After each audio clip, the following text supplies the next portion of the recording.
పర్వతాలు ఏర్పడడానికి ముఖ్యంగా రెండు కారణాలు చెప్పుకోవచ్చు.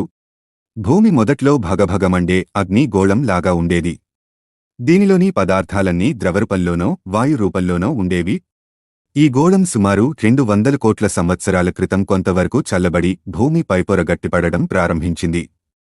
భూమిపై ఏర్పడిన ఈ గట్టిపొర సుమారు 20 కిలోమీటర్ల మందం ఉంటుంది. దానికన్నా భూమిలో లోతుకు పోయే కొలది అత్యంత ఉష్ణోగ్రత గల ద్రవం ఉంటుంది. భూమిపై భాగం మొదట్లో గట్టిపడినప్పుడు అందులో ఎత్తుపల్లాలు లేవు.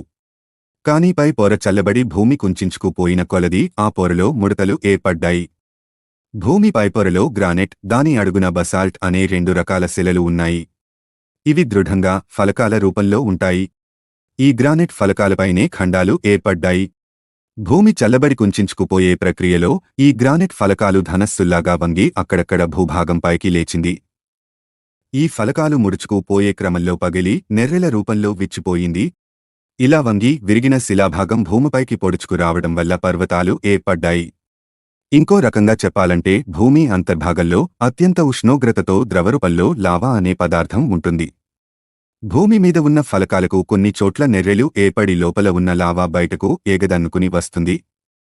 ఈ లావా గట్టిపడడం వల్ల కూడా పర్వతాలు ఏర్పడతాయి.